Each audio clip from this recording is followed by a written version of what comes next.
Capítulo 4 Os herdeiros de Massapê. Quidinho acordou bem cedo, sentindo-se feliz e em paz consigo, com a esposa e com a alma da mãe. Ainda estava escuro, mas Mida já tinha o café pronto e Melado do Pingo, sentado à mesa, fazia o desjejum. Bom dia, Mida. Dia, senhorzinho. Basílio, meu cunhado Álvaro Manuel deve chegar a qualquer momento.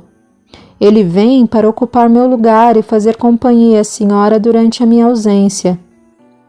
Ontem, no velório, dei a ele plenos poderes de decisão em todos os sentidos, dentro de Massapê.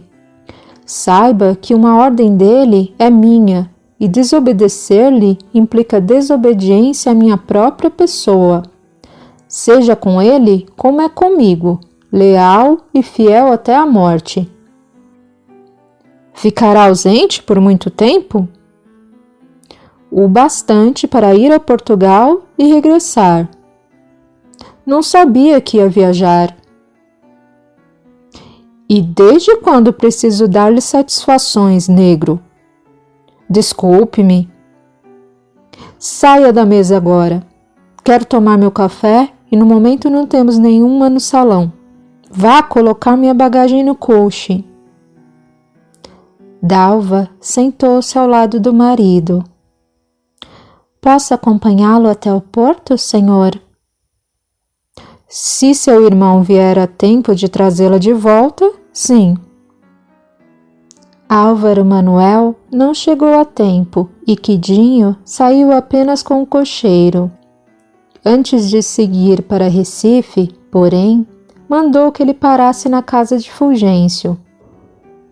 O negro tinha o cansaço visível nos olhos avermelhados, próprios de quem passou a noite em vigília.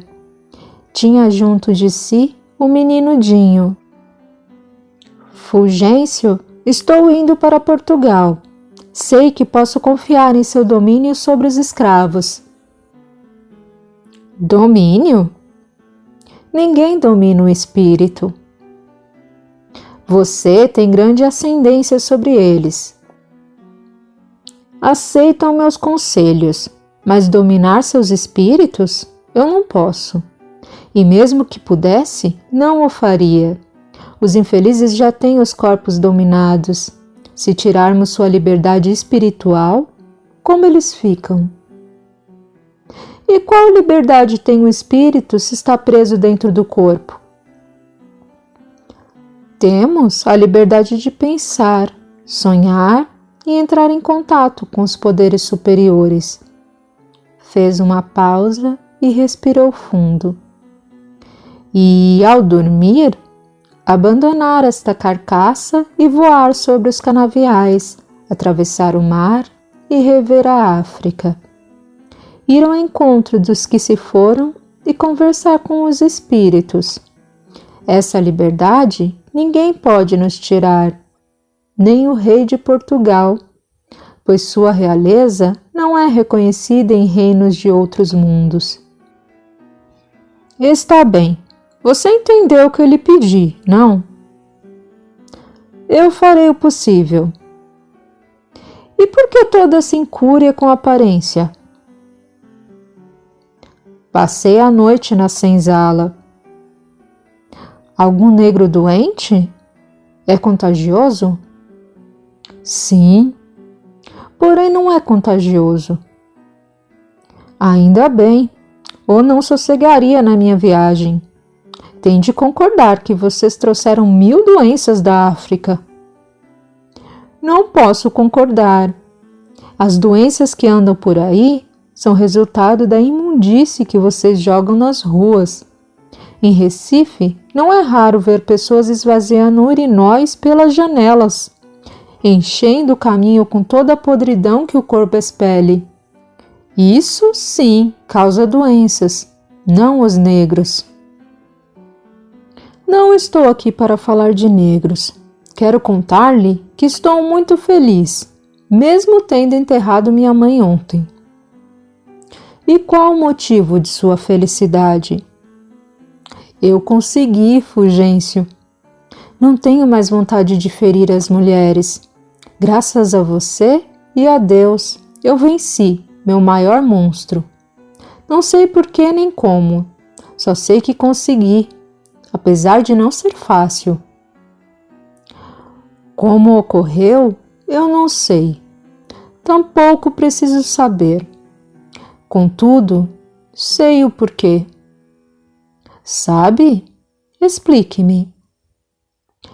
Ao enterrar sua mãe, foi como se a figura malévola feminina desaparecesse.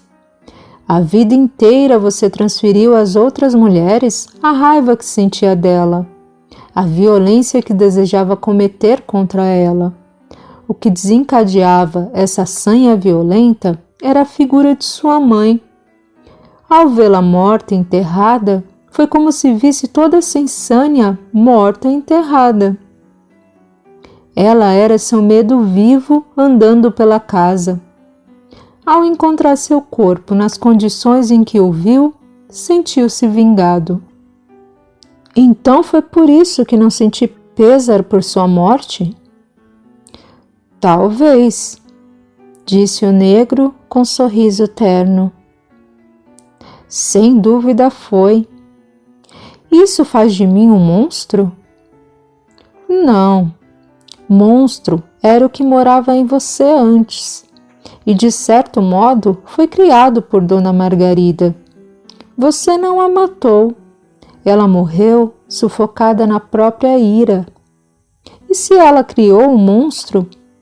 Matá-lo foi o mínimo que poderia fazer para ressarcir o prejuízo que lhe causou. Comece hoje como se fosse o primeiro dia de sua vida. Perdoe-se por não sofrer a morte de sua mãe. Parta em paz e volte um novo homem. Não cabe a nós julgar ninguém, nem a nós mesmos. Dona Margarida voltou para casa e você volte para a sua vida. Quidinho beijou a mão de Fulgêncio e, secando os olhos com as costas da mão, deu ordem ao cocheiro para partir. Empreenderia longa viagem, ignorando a situação de Esmeralda, que corria sério risco de morte. O câncer de mama, seguido de mutilação, que se tornou tão corriqueiro no século XX, em alguns casos tem suas origens remontadas às senzalas, onde muitas esmeraldas foram mutiladas devido à cupidez de muitos quidinhos, adicionada à crueldade de muitas dalvas. E não é por acaso que o século XXI chegou com grande esforço na profilaxia e cura dessa doença, disponibilizando informações, exames arrojados que a detectam no início, ajuda profissional e, em caso de mutilação, suporte psicológico e cirurgias corretivas. É que muitas dalvas já removeram essas chagas de seus espíritos no século passado e se reconciliaram com as esmeraldas e quidinhos. E assim será com todas as doenças. Serão erradicadas aos poucos, à medida que apuramos o espírito, onde estão suas origens. Mente sã, corpo são. Pai Fulgêncio, mal de que não contou de Esmeralda para o senhor? E por que deveria, Dinho? Por modo ele saber da mulher dele. E do que adiantaria? Esmeralda está na mão de Nosso Senhor. O patrão nada poderia fazer, a não ser uma viagem demorada, totalmente desorientado e infeliz. Na ocasião de sua volta, esse problema estará resolvido. Ou a nega mortinha. O que não deixa de ser também uma solução, embora penosa. Na volta do patrão, Esmeralda estará curada ou morta há muito tempo e não existirá problema. Mas morrer não é bom, nem ruim, é uma coisa muito normal. Cruz credo. Dinho, você gosta de viver aqui? Não, senhor. Se alguém o chamasse para voltar à África, terra onde seus antepassados foram felizes e livres, lugar de paisagem maravilhosa, onde falam um dialeto que todos entendem e são todos senhores de si, você iria? Claro! Sem conhecer, eu sonho que tô lá. Só que por ser a viagem longa e cansativa, você vai sofrer muitas dores para chegar até lá. Não importo não, qualquer coisa eu faço. Acha que chegar à África vale muito sofrimento pelo caminho? Sim, senhor.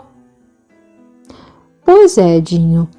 A morte é uma viagem que pode ser dolorosa, como no caso de ferimentos ou suplício no tronco. Mas o outro mundo é a África de todos nós. É nosso local de origem. Somos de lá e estamos aqui só por um tempo. No mundo onde vivem os espíritos, seremos livres, compatriotas de todos, falando a mesma língua e nos amando como irmãos. Não haverá senhores ou escravos. Todos seremos irmãos. Então, vou rezar para Esmeralda morrer. Não é bem assim. Aqui estamos nos preparando para a viagem. Quando a nossa bagagem estiver pronta, estará na hora de ir. Antes não, pois chegar sem bagagem não é agradável. E só o Criador sabe se está na hora. E assim a Margarida? Mulher ruim que é só vendo e foi para essa África? Pelo que seus pais contam, a África tem seus locais desertos, onde nada cresce e o sol é abrasador, não é? Pois bem, a África maior também tem suas plagas, onde reina o desconsolo e a dor. Cabe a nós amealhar o direito de habitar as savanas, os desertos, as florestas majestosas. A África é grande, menino. Vamos ver Esmeralda? Agora Dinho sorria. Vamos sim. Apanhou seu cesto com medicamentos e, abraçada ao pequeno, seguiu para a senzala. Enquanto que Dinho esteve ausente, muita coisa aconteceu em Massapê. Esmeralda se recuperou da violência sofrida e, embora mutilada, estava bem. Dalva ainda não sentia arrependimento pelo horroroso ato e estava radiante, porque se descobrira grávida. Mandara carta a Lisboa para dar a notícia ao marido, o qual, em sua concepção, estava demorando mais que o necessário, já que fazia 5 meses que deixara a fazenda. Recebera a resposta em que ele assegurava que estaria em casa antes de a criança nascer, o que era previsto para o mês de abril de 1610. Ficara extremamente desgostosa com a notícia de que passaria o Natal e o Ano Novo sem o marido. Porém, o que a deixara em choque haviam sido os comentários que Basílio ouvira entre os negros e trouxera rapidamente para a patroa. Esmeralda igualmente esperava um bebê, que todos garantiam ser filho do senhor de Massapê. O mais depressa que pôde, ordenou ao chefe dos feitores que encontrasse entre os negros um marido para a escrava que teria por obrigação assumir a paternidade do bastardo, e avisou que a recusa de qualquer das partes seria punida no tronco. Quidinho jamais deveria saber que tinha um filho mestiço, e aquele que ousasse falar sobre isso também seria severamente castigado. E assim fez Basílio. Entre os negros escolheu um de nome Lourenço, que se tornou, a partir daí, o marido de Esmeralda. Lourenço amou a esposa, sem nunca tocá-la, por respeito a ela e temor ao Senhor. Isso o fez alimentar por Quidinho rancor que só os séculos seguintes e as reencarnações dolorosas conseguiriam sanar. Em uma tarde de finais de março de 1610, chegava o senhor de volta ao engenho, trazendo vastíssima bagagem e um sorriso no rosto. Abraçou a esposa, olhou para o seu ventre e exclamou orgulhoso: Euclides Machado Mendonça Coutinho de Miranda Neto, o próximo senhor de Massapê. E então, Álvaro Manuel, como esteve tudo em minha ausência? Tudo está em ordem, na medida do possível, é claro. Como você vem da Europa, bem sabe que as vendas de açúcar continuam em baixa, desde que Filipe II proibiu o comércio espanhol com a República das Províncias Unidas. Sim, os neerlandeses se voltaram para o comércio no Oceano Índico e criaram até a Companhia Neerlandesa das Índias Orientais. Se isso der certo, como vai ficar nosso açúcar?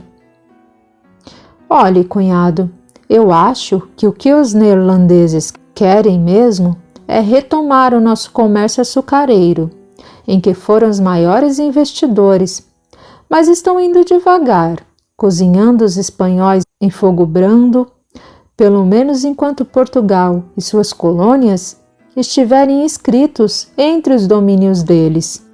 E depois, isso já deu certo, tanto que os Países Baixos assinaram um armistício de 10 anos com a Espanha, o que intensificou o comércio de açúcar na Europa, principalmente partindo de Amsterdã. E isso não é nada bom para o nosso açúcar. Eu concordo. Não obstante, confio que tudo se restabelecerá ao fim da trégua. Ou talvez possa piorar. Vamos aguardar. As coisas não podem piorar. Tudo que mudar agora será para melhor. E não quero me aborrecer, visto que minha produção tem destino certo. Está correto. Bem, vamos procurar algo para comer. Estou faminto e creio que o cunhado também. Certamente. E pretendo dar uma volta pelo engenho ainda hoje. Quero ver Fulgêncio. Como ele está? Como sempre. Nada muda entre os negros. Alguma perda ou natalício? Sim, uma. Mas não se preocupe, era uma escrava velha, quase imprestável.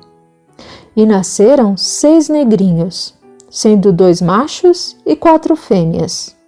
E estão mais 3 a caminho. Apenas 2 machos? Que azar! Preciso de outro reprodutor. Espero que os 3 que estão para nascer sejam machos. Fulgêncio diz que o de Esmeralda será. Os outros 2 não. Esmeralda? Ela está embuchada? Sim, casou-se com Lourenço. Quem autorizou esse casamento? Eu. Não disse que tinha plenos poderes em sua ausência? Sim, respirou fundo. Desculpe-me. Bom, se Esmeralda está prenha, isso quer dizer que poderá ajudar Dalva a amamentar, se for preciso. Talvez. É que essa negra sofreu um acidente e agora tem apenas um peito. Que loucura é essa que está falando? Como se deu isso? Feriu-se, sabe-se lá como, e teve de ser mutilada para não morrer. Santíssimo Sacramento do altar! Não está chocado demais, sendo uma negra? Tem razão. Entremos. Vamos comer para poder descansar. Dalva, durante a refeição, evitou olhar no rosto do marido, receando ser denunciada por sua expressão de culpa. Quidinho, por sua vez, mal tocou as quitandas que Mida serviu. Precisava procurar pelo amigo negro. A ele poderia fazer todas as perguntas que seria inviável dirigir ao cunhado ou a Basílio. Tentou repousar, entretanto não conseguiu. Levantou-se de um salto e foi ao encontro de Fulgêncio. Já era noite. O negro estava à porta da casa. Dinho batia repetidamente um tambor e ele, com seu cigarro de palha atrás da orelha, de olhos fechados, pronunciava frases em linguagem ininteligível, que se assemelhava a um dialeto africano. Uma fogueira crepitava e vários escravos sentados formavam um círculo em torno dele. O que se passa aqui? Não sabem que esses cultos africanos são proibidos pela igreja? Quando chegar o inquisidor, todos podem ir parar na fogueira. Eles permaneceram impassíveis. Fulgêncio, sabe que o estimo, mas nesse caso nada poderei fazer para ajudá-lo. Mande esses negros de volta para a senzala, onde já era para estarem recolhidos. Quem os autorizou a sair? O ritmo do tambor foi acelerando freneticamente, até ser interrompido de uma vez. Fulgêncio ficou de pé e, olhando para os companheiros, exclamou: Salve Nossa Senhora da Glória! Você sabe que esse culto é proibido e o inquisidor está para chegar a Pernambuco. Não se aflija. Ele ainda demora. Porcaria! Gritou. Eu sou uma porcaria. Qualquer senhor estaria estalando seu chicote sobre vocês. Sou um fraco, não tenho pulso com meus escravos. Eles continuam indiferentes quando os pegam em flagrante pecando. Deveriam temer-me. E eu nem faço valer minha autoridade. Se fosse outro senhor, esses negros malditos teriam debandado em disparada para a senzala. Qual a vantagem de ser temido? Precisamos ser amados e respeitados, não temidos. Não preciso de amor de escravos. Isso é um absurdo. Não acho. Mesmo porque, se fosse amado por eles, estaria livre desses que os perseguem agora. Se pudesse ver, ficaria tão assustado com a turba que o acompanha que até perderia os sentidos. Negros mutilados, leprosos e mulheres hemorrágicas formam atrás de você uma procissão de horrores, todos lançando ódio mortal sobre você. Quidinho sentiu-se extremamente amedrontado. De onde vinham aquelas almas penadas? Não se lembrava de se ter avistado com leprosos ou mulheres hemorrágicas. Como posso estar sendo seguido por essas almas que nem conheço? Fulgêncio não respondeu. Fechou os olhos e deixou cair o braço ao longo do corpo, assumindo uma posição de entrega total. Uma nuvem de fumaça foi se acercando do negro e seus traços fisionômicos se modificaram, até que, diante de um estupefato Quidinho, sua aparência foi transmutada na de um homem, de aproximadamente 40 anos, com cabelos amendoados e olhos azuis. A pele, de tão clara, brilhava. A expressão do rosto era calma e terna. Com voz doce, dirigiu-se ao senhor de Massapê. Quedinho, pare de amealhar desafetos. Reconcilie-se com a infinidade deles que já possui. Com lábios trêmulos, ele balbuciou. Fantasma inglês? Eu pensei que você fosse mais uma das muitas lendas criadas na senzala.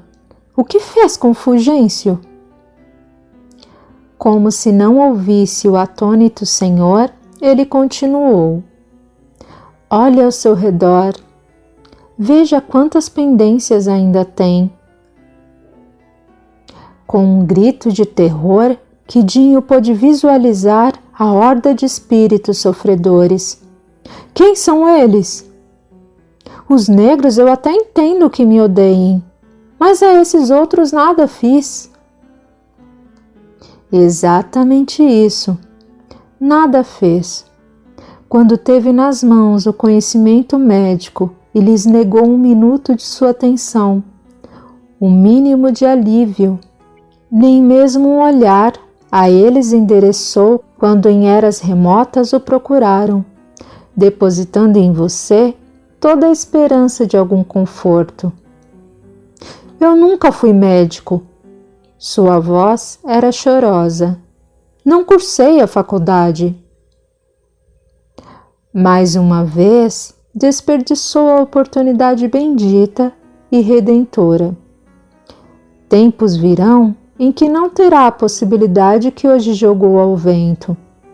Um dia teve a medicina como ferramenta de crescimento moral e sucumbiu ao ouro. O conhecimento não pode perder, mas a oportunidade você já desprezou. Todavia, ainda é tempo de se redimir, mesmo não tendo feito os votos a Hipócrates. Pode alçar voo através do conhecimento que está nos refolhos de sua alma. Que história é essa, senhor inglês? Vivemos repetidas vezes, Quedinho. Muito já foi vivido e muito ainda nos falta viver. Quanto mais fizer por melhorar-se hoje, melhor será para você na próxima vez que voltar. Ou você acha que eu pretendo ser o fantasma inglês para toda a eternidade? Preciso abraçar novas lutas nas lides terrenas. Quando, se o mestre amado permitir, ainda estaremos juntos. Ajude-me a ficar livre dessas assombrações. Só você pode fazer isso. Permaneça no bem, ore e vigie. Ore por eles e peça que o perdoem. Deixe os escravos prestarem cultos a Deus à sua maneira. Ele recebe com amor incomensurável toda manifestação de fé pura. Atente para os herdeiros de Massapê.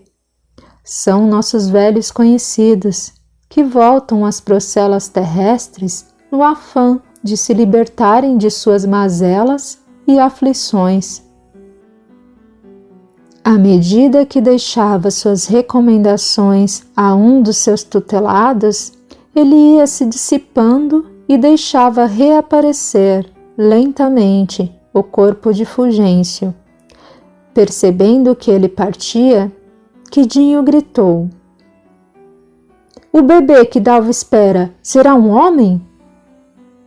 Sorrindo suavemente, ele respondeu. Atente para os herdeiros de Massapê. Deu ênfase à palavra herdeiros. Quedinho tocou o amigo negro, cujos ombros se sacudiam. Estou bem, disse ele, demonstrando calma superlativa. Nesse instante, os negros começaram a cantar, em uma língua que o jovem senhor do engenho não entendia, e vagarosamente, em fila, voltaram para a senzala. Estou perturbado. Você viu o que eu vi? Sim, vi. O fantasma. Os fantasmas. Existem milhares deles atrás de mim. Estou apavorado. Então essa história de nascer mais de uma vez é verdade mesmo? Calma. Hoje você recebeu uma dádiva do alto. Foi ajudado e esclarecido. Quanto aos fantasmas, muitos deles seguiram o inglês e cabe apenas a você reconciliar-se com os que se mantêm endurecidos no ódio. Limpe a sua casa, mas não se esqueça de trancar a porta. Do contrário, eles retornarão, acompanhados de outros. Ajude-me, Fulgêncio. Estou aqui, filho. Pode celebrar seus rituais com os negros sempre que quiser. E gostaria de participar com vocês de quando em quando. Posso? Sempre que quiser. Contudo, devo explicar que faço isso por eles, que ainda precisam de coisas palpáveis. Quanto a mim, falo com meus guias espirituais no silêncio do meu quarto, coisa que você pode fazer também em sua própria casa, ajudando assim a proteger seu lar de invasores do mundo espiritual. Agora, por favor, conte-me o que sucedeu a Esmeralda na minha ausência. Precisou ter um dos peitos mutilado, pois mostrava sinais de putrefação. Foi você que amputou? O que sobrou dele, sim. Ela sofreu muito? Sim. E por que se casou? Todas as escravas se casam. Mas ela me amava.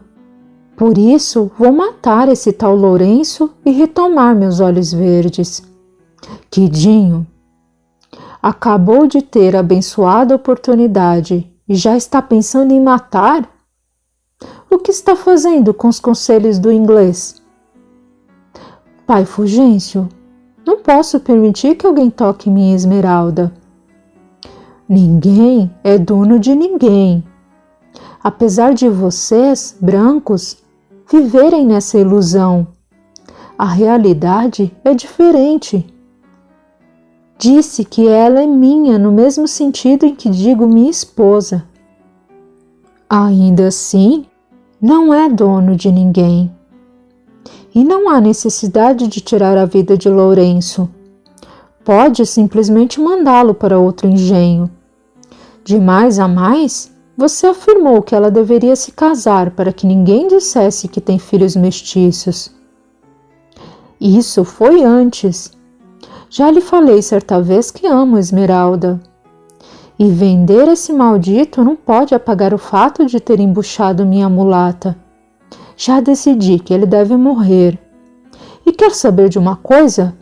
Cuidarei disso agora. Levantou-se de supetão. Pare! Eu não queria lhe contar isto, pois esperava que agora fosse fiel a Sinhá. Mas pior que o adultério é tirar a vida de um inocente. Lourenço, embora ame Esmeralda, nunca a tocou. Aceitou a condição de marido casto por muito amar e por não desejar ver a amada ser obrigada a se casar com outro negro que não aceitaria essa condição. O filho de Esmeralda é um Machado Mendonça Coutinho de Miranda. Que absurdo! Por mais que ame Esmeralda, jamais esse mestiço terá o meu nome. Atente para os herdeiros de Massapê. Os herdeiros de Massapê serão aqueles nascidos de Dalva. Bem, pensei que eles nasceriam do senhor de Massapê. Tem graça, você diz cada coisa. Vou ver Esmeralda. Estou louco de saudade. Ele sorriu, fazendo sinal negativo com a cabeça. Quidinho esteve na senzala por várias horas. Esmeralda confirmou o que Fulgêncio havia dito, deixando o senhor no limite do contentamento. Contudo, a um canto, Lourenço experimentava ódio corrosivo a penetrar-lhe cada célula do corpo. Naquele momento, jurou a si mesmo acabar com o detestado dono que lhe roubava, além da própria vida, o amor da mulher pertencente à sua raça. Aguardava o filho de Esmeralda como se fosse de sua carne e estava decidido a ser o pai da criança, fazendo tudo o que pudesse pelo objetivo de seus sonhos de amor. Quem sabe assim, algum dia, ela viesse a amá-lo, mesmo que tivesse de ceder a amada ao Senhor, só por saber-se amado por ela, estaria no céu. E foi isso que ele disse à esposa tão logo o rival saiu da senzala. Lourenço, ouviu dela, se você quer, te amo. Isso você tem de mim. Você é muito bom e eu amo você. Mas não posso ser sua mulher. Eu gosto do maldito como homem e do você que nem Nosso Senhor mandou, igual irmão. Tá bom, eu espero. Abraçou-se a ela e ambos adormeceram. Os primeiros dias de abril de 1610 traziam consigo um ar frio de fim de verão. Era a manhã do dia 4, quando Dalva acordou inquieta, pedindo ao marido que mandasse trazer a mãe, pois não se sentia bem e estava na época de a criança nascer. Melado do Pingo apanhou o coche e, sem demora, foi buscar a senhora do engenho Martinha Afonso de Souza, que, com a cooperação de algumas escravas mais velhas, auxiliou a vir ao mundo o tão esperado herdeiro. Quidinho sentia-se tenso e ansioso. Euclides Neto estava para chegar. Ao ouvir o choro estridente, ele soltou um suspiro aliviado. Quando a sogra surgiu no topo da escada, correu ao seu encontro. Já posso entrar no quarto? Claro, fique à vontade, senhor. Ele correu para a esposa, que derramava lágrimas copiosas. Senhora, por que chora? Acaso netinha aleijado? Não, pior que isso, senhor. É uma menina. Caiu em pranto convulsivo. A decepção era visível no rosto do senhor. Não olhava para o bebê, não falou uma só palavra. Saiu do quarto abatido e revoltado com a esposa, que não lhe dera o primogênito homem. Tentando esconder as lágrimas, foi até a varanda. Debruçou-se na grade de madeira e se pôs a mirar o canavial ao longe, pensativo. De que adiantava tanta terra, tanta cana plantada, se não vier o tão sonhado netinho?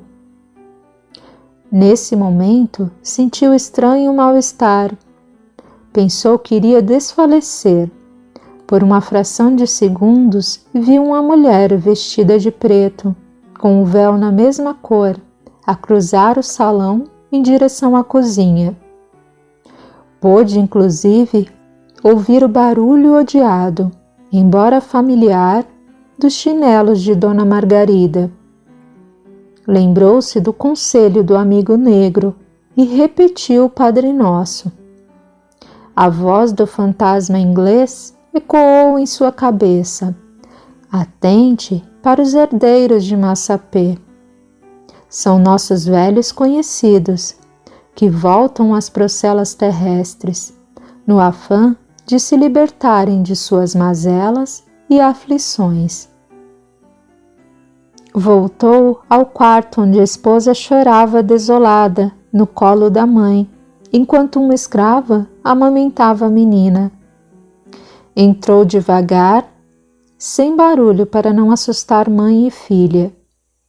Olhou para a recém-nascida nos braços da escrava. Era branca como a neve e possuía vastos cabelos negros e arrepiados de tão finos. Aproximando-se, estendeu os braços. Dê-me minha filha, negra. A menina tá mamando, senhor. Posso perceber. Ainda assim, dê-me a menina. A escrava obedeceu. Tomando a criança no colo, desajeitado, ele se acercou da esposa chorosa. Pare de chorar, Dalva. Netinho virá da próxima vez. Somos jovens e teremos muitos filhos. Agradeçamos a Deus pela criança, mesmo que fêmea. É bela e saudável. Tome em seus braços Maria da Anunciação de Aguiar, Machado Mendonça, Coutinho de Miranda, e amamente-a. Foi este o nosso combinado. Dona Celeste se preparava para protestar, quando a filha fez um gesto com a mão no sentido de que se calasse, e recebendo a menina, deu a ela o peito. Quidinho sentiu-se na culminância da emoção. A filha era o escorço da mãe. Estava feliz. 2 dias depois do nascimento de Anunciação, como seria chamada a primogênita, outra pessoa chegava às plagas terrenas. Nascia em Massapê o filho de Esmeralda, um menino forte, de pele clara e olhos verdes. Os cabelos, amarelados, eram crespos como os de sua raça e o nariz levemente achatado. A mãe dera-lhe o nome de Messias, mas todos os negros, de modo escarnecedor, o tratavam por netinho, magoando Esmeralda com um sarcasmo cruel. Lourenço, que se apaixonara pelo menino à primeira vista, trocou-lhe o nome para Jacinto, pois sendo o mesmo de seu pai, o apelido não seria tão pejorativo, já que considerava o garoto como filho. Esmeralda, grata ao companheiro por tanta dedicação, concordou, e assim o segundo herdeiro de Massapê recebeu o nome de Jacinto Neto. Quidinho, ao ter ciência do ocorrido, chocou-se. Deus só podia estar brincando com ele. O filho homem que tanto desejava havia nascido de uma escrava. A revolta envolveu seu espírito, ainda infantil, e odiou o menino.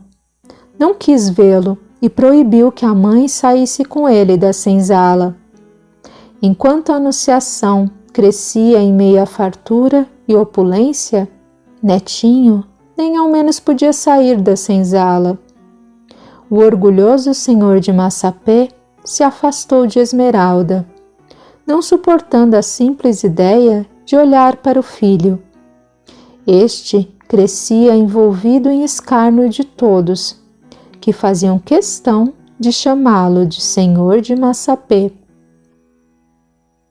Aos 4 anos, o menino quase nada entendia de sua situação, mas sentia a dor da raiva e da inveja quando via através da fresta da senzala aquela que diziam ser sua irmã, vestida lindamente nos braços do pai que ele nem conhecia. Por mais que Lourenço o cobrisse de atenção, queria ser filho do Senhor e poder, como a irmã, cavalgar em seu colo.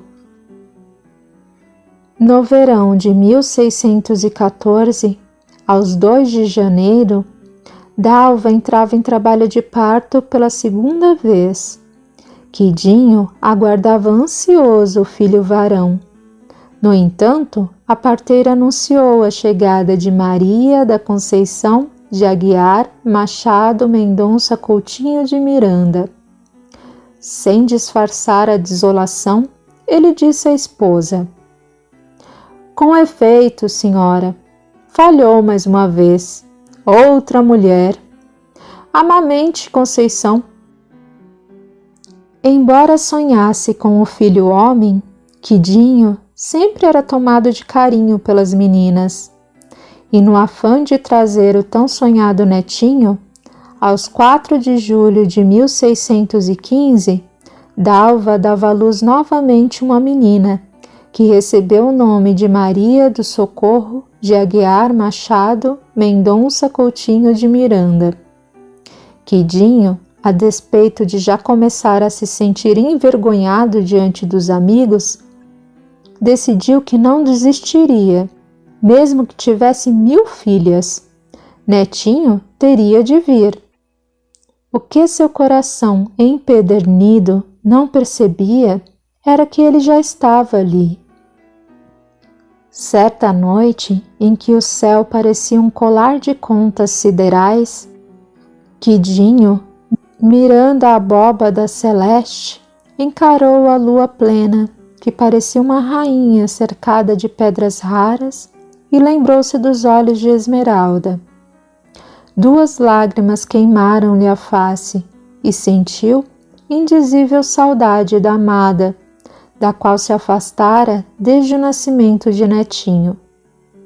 Caminhou para a senzala com o coração aos saltos. Se não tocasse Esmeralda, pensava ele, iria enlouquecer. Ao entrar e cruzar seu olhar com o da bela mulata, o senhor de Massapê chorou. Esmeralda, minha pedra preciosa, não consigo mais me manter afastado de você. Amo-a, venha para os meus braços. Estes já estavam abertos quando falou. A mulata, embora também sofresse a ausência do senhor, olhou para o filho, que então contava 5 anos. Quidinho virou-se ríspido para o menino. Saia daqui, seu negro branco. Junto com seu pai, preciso falar com sua mãe.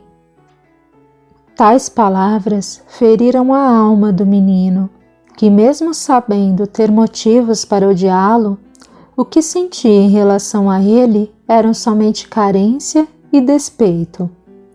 O ódio reservava às irmãs, que para sua mente infantil lhe haviam roubado o pai, a quem, apesar de tudo, devotava veneração doentia. A partir daquele dia, Quidinho voltou a viver seu triângulo de maneira irresponsável, alimentando o ódio de Lourenço e a revolta de Jacinto Neto, que foi autorizada a sair do cárcere e que se encontrava desde o nascimento. Com a ideia fixa de que um dia seu herdeiro chegaria à Casa Grande, o senhor de Massapê não se rebelou quando em 12 de setembro de 1616 nasceu Maria da Assunção de Aguiar Machado Mendonça Coutinho de Miranda. Sorrindo sem graça, disse que o menino seria da próxima. E aos 20 de outubro do mesmo ano, nascia na senzala outro filho do senhor e da escrava. Este, ao contrário do primeiro, tinha pele escura, mas traços delicados e cabelos macios. Dessa vez, Quidinho desceu à senzala para ver o menino. Olhou para o bebê adormecido e disse à mãe que deveria dar-lhe o nome de Cristóvão, em homenagem ao grande navegador genovês. Nesse dia, Jacinto chegou ao apogeu da amargura. Sabia bem que seu pai não estivera na senzala na ocasião de seu nascimento, e muito menos escolhera seu nome. Quidinho, a bem da verdade, tinha repulsa pelo primogênito. Quanto ao outro, ainda que estivesse longe de amar, não chegava a repudiar. Entrou em casa e falou rispidamente para a esposa. Escute bem, dona Dalva. Será você menos mulher que uma negra da senzala? Todas elas parem homens, e a senhora já conseguiu a proeza de parir 4 mulheres. Eu amo minhas filhas e agradeço por elas, mas adianto-lhe. Quero um filho homem. E se ele não vier no próximo ano, trago para Casa Grande esse negrinho que acabou de nascer. Por favor, senhor. Nosso menino virá no ano que vem. Prometo, eu juro. Pois se não fizer isso, trago Cristóvão para cá. Se não meu herdeiro, será meu feitor. Dalva, desse dia em diante, vivia tensa e cabisbaixa, e entrou em profunda apreensão quando se descobriu grávida pela 5ª vez. Passava horas a fio ajoelhada aos pés da imagem da Mãe de Jesus, suplicando que trouxesse ao mundo o tão sonhado netinho. Tinha certeza absoluta de que o carregava no ventre. Não admitia nem a hipótese de ter outra menina. E quando aos 30 de outubro de 1617 começou a sentir as dores, agarrou seu rosário e repetiu as rezas no afã de dar à luz um menino. Debalde chegava a derradeira criança, uma menina, que seria a última herdeira de Massapê. Quidinho olhou para a recém-nascida e deu a ela o nome de Maria da Glória de Aguiar Machado Mendonça Coutinho de Miranda. Naquela noite não dormiu. Não sorriu ou chorou, nem mesmo procurou por Esmeralda. Esvaziou vários recipientes de cachaça e entrou em coma alcoólico, debruçado na mesa de refeição. Você é mesmo um traste, um inútil. Não conseguiu fazer um senhor de Massapê, a não ser no ventre daquela negra desclassificada. Pretende entregar Massapê nas mãos de um mestiço ou de uma mulher? Mamãe, o que está fazendo aqui? A senhora morreu, aranha negra peçonhenta. Eu a detesto. Saia da minha casa. Morri? Isso é o que você pensa. E diga-se de passagem, deseja. Estou bem aqui para tripudiar sobre sua derrota. Seu pai, sim, morreria de vergonha se estivesse vivo. Fez um movimento negativo com a cabeça. Nenhum filho homem. Que fraco. A culpa não é minha. Sabe que fiz 2 varões na senzala. Dalva, sim, é uma mulher fraca e não concebeu homens. Seja, mas continua sem um herdeiro. Posso tê-lo ainda. Duvido. Volte para sua cova, Urutu. Ela soltou uma gargalhada e começou a bater-lhe em ambas as faces, repetidamente. Quidinho foi incapaz de se defender. Um medo que beirava as raias do desespero apossou-se dele, que chorava gritado como no tempo em que era criança e levava surras frequentes da genitora. Pôs-se a clamar por socorro. Chamou por Mida em aflição, como na infância, sentindo as lágrimas a queimar-lhe a face e a dor agravada pelo pânico. Mida, todavia, não apareceu como antigamente. Quando pensava que ia ser morto pela mãe, foi Isaltina que veio em seu socorro. Sinhá, deixe-o, já está sofrendo muito. Quem você pensa que é para me dar ordens, negra insolente? Sou a senhora de Massapê, sua dona. Quidinho correu e abraçou a negra que o amamentara. Ajude-me, Tina! Essa louca vai me matar de pancadas. Dona Margarida, procure inteirar-se de sua real situação. Não pertence mais a este mundo. Pare de perturbar seu desventurado filho e aceite se tratar. Não obedeço a negros. Isaltina, como fizera para Euclides certa vez, mostrou-se a ela como uma mulher de cabelos dourados, pele branca e olhos azuis. Minha Nossa Senhora! Ajoelhou-se, pensando em estar em frente à excelsa Mãe do Cristo. Não sou a Santíssima, sou apenas alguém que lhe quer bem e deseja ajudá-la a encontrar o caminho de volta para casa. Estou em casa. Não, minha filha, você está perdida. Quer me tirar da minha própria residência? Nem em sonho saio daqui. Sem minha presença, esta casa se tornará uma Babilônia. Terá muito a perder ficando aqui.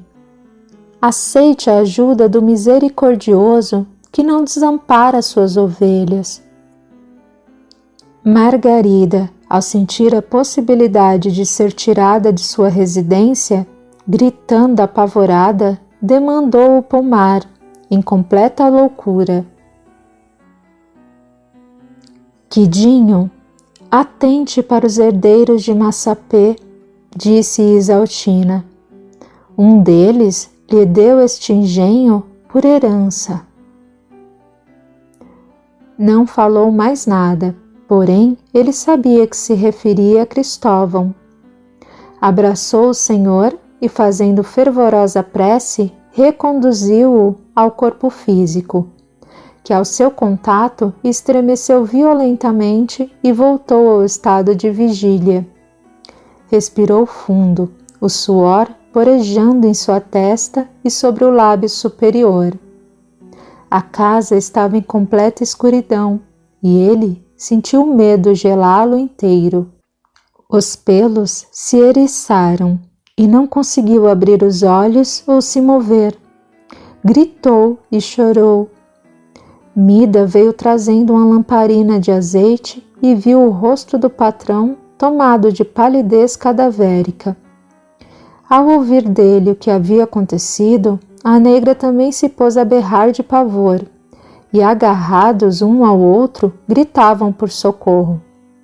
Nesse momento, os escravos domésticos apareceram todos de uma vez, enquanto as meninas olhavam assustadas do alto da escada. Ao ver-se cercado por tantas pessoas, o pânico foi cedendo lugar à desolação, e Quidinho chorou por longo tempo. Depois, secando os olhos, dirigiu-se ao quarto das negras da casa grande e, ainda trêmulo, deitou-se no canto de Isaltina, como fazia quando criança, nas ocasiões em que era espancado pela mãe. Isaltina, terna e doce, acariciou-lhe os cabelos até que, vencido pelo cansaço, pegou no sono. Mida, por sua vez, aconchegou-se ao irmão Basílio, pois temia os ditos mortos mais do que a própria morte. Dalva sentia-se a menor das criaturas, e a cada olhar que lançava a criança toda enroladinha, dormindo ao seu lado, caía num pranto sem fim por saber que se tratava de outra menina. No dia imediato, bem cedo, Quidinho correu até a senzala e, sob protestos de Esmeralda, tomou Cristóvão, que já contava 1 ano, e levou-o consigo para a casa grande, ante os olhos invejosos de Netinho e encolerizados de Lourenço.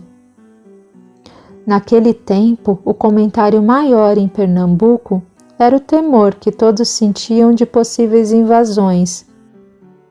Desde o incidente ocorrido com a expedição de Joris van Spielberg, que aportara em São Vicente enfrentando a resistência portuguesa, numa tentativa de pilhagem que chamara de reabastecimento.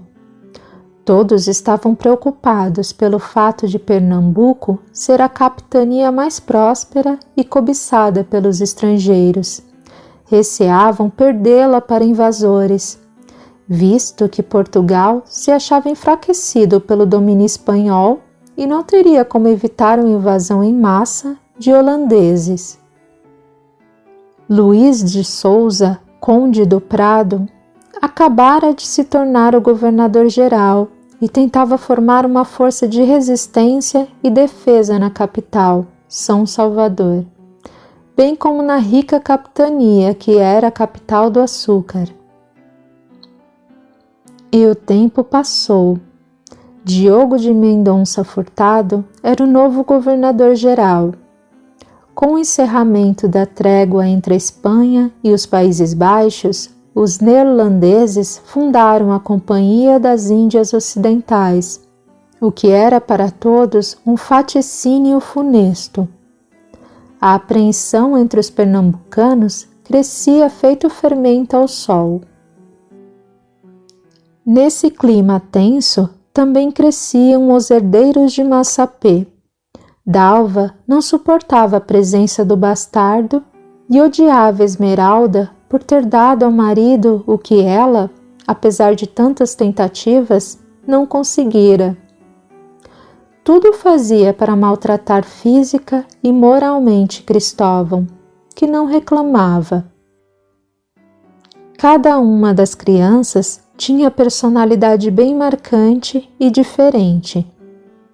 A Anunciação, com 12 anos, era doce e terna, dada a alguns arroubos esporádicos que lhe valiam palmadas de quando em quando.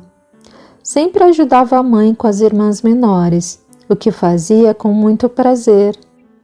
Estava sempre às voltas na senzala. Cada vez que nascia um negrinho, que queria a todo custo levar para si. De temperamento apaixonado, amava pai Fulgêncio, bem como Mida e Tina, que eram apaixonadas pelas sinhazinhas. Adorava as missas, mas não gostava de Padre Francisco, e isso aborrecia a mãe. Tratava-se de menina arredia quanto ao tratamento dado aos negros, o que deixava o pai irritado. Netinho, ou Jacinto, trabalhava com o rebanho. Espírito arredio e revoltado, odiava todos os irmãos e achava que o pai devia a ele o que dava aos outros. Decidira cobrar isso de algum jeito, que ainda não sabia qual, mas ele teria de pagar o que devia. Era seu pensamento obsessivo, aliado à busca de uma maneira de se vingar dos outros.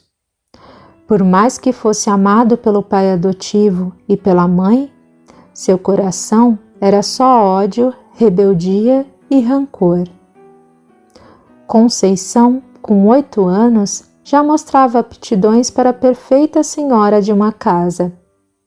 Prestativa e amorosa, tinha gosto pela cozinha e apreciava a organização doméstica. Era alegre e, não raro, estava colhendo flores para enfeitar toda a residência.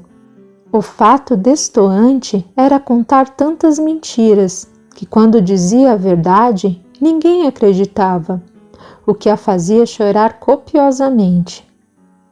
Socorro tinha apenas 7 anos. Seu sonho era celebrar missas. Irreverente e indiscreta, ora fazia todos rirem, ora os deixava em situação difícil, quando batia com a língua nos dentes e narrava à avó as maledicências do pai. Sempre que isso acontecia, tomava uma surra de cinta, mas não aprendia. Certa vez contou ao padre que seu pai havia dito que o reverendo morria de vontade de frequentar a casa das essências. Embora a menina nem soubesse o que o local significava, isso lhe valeu uma surra bem aplicada, e ao pai 2 penitências, uma monetária em favor da igreja e outra de repetir por 200 vezes o Pai Nosso. A segunda, é claro que não pagou corretamente. Socorro não entendia porque as mulheres não podiam celebrar missas, casamentos ou batizados, coisa que ela fazia para os escravos. Assunção, com 6 anos, falava pouco. Tinha os olhos constantemente injetados, de chorar sem motivo aparente, e passava horas com o olhar perdido na imensidão do canavial. Magra ao extremo, pouco se alimentava. A pele, muito branca, estava sempre manchada com hematomas indolores, e o cabelo castanho era sem brilho. Falava sozinha, com o irmão negro ou com o pai Fulgêncio. Do resto, apenas respondia às perguntas. Nada pedia, nada reclamava. Na ocasião em que o avô fora a Lisboa, trouxera para ela 2 bonecas de louça belíssimas. Porém, a única maneira que tinha de brincar com elas era cobri-las com seu véu de ir à missa e muitas flores e chorar por horas sobre as bonecas que fingia serem suas filhas mortas. E só não as enterrava porque a mãe, irritada, parava a brincadeira antes do enterro. Gostava de ir às missas, mas também não gostava do padre.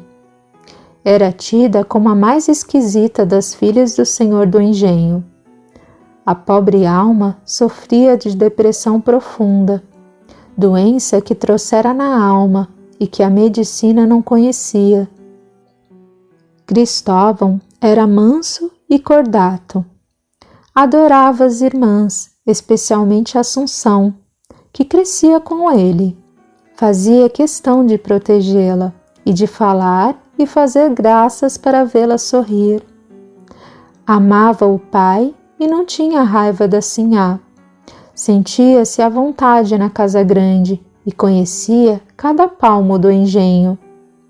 Inteligente e sagaz, já começava a aprender as letras e era o único negro a frequentar a igreja.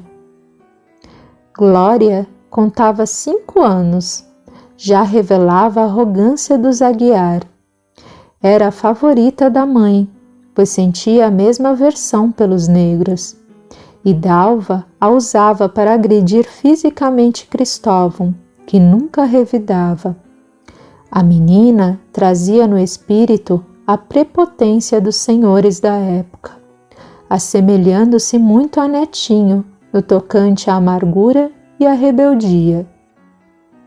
No geral, os irmãos se amavam, com exceção de Netinho e Glória, que não correspondiam à afeição dos demais, perdendo assim a grande oportunidade de estarem lado a lado, jungidos pelos laços consanguíneos, para podar as arestas, acertar os detalhes do perdão mútuo e quitar as dívidas seculares.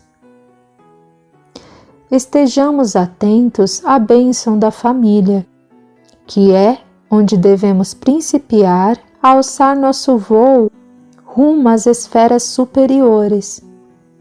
É nesse cadinho iluminado que nossas diferenças se fundem, entrando em atrito e acabam por se transformar em mistura homogênea onde reina o amor.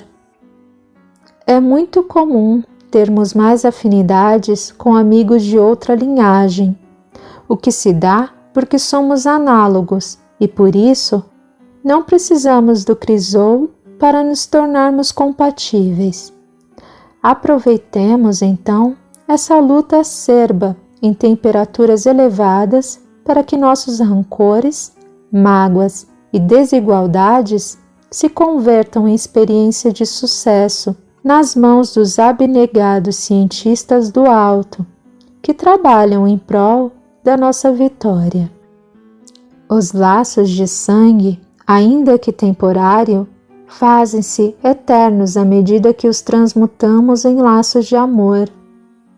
Os parentes da carne tornam-se espíritos simpáticos, amigos diletos que nos acompanharão pela caminhada ao encontro de nós mesmos e do sempiterno Criador. Serão alento para as nossas dores, lenitivo para as nossas desesperanças, bronze transformado em ouro.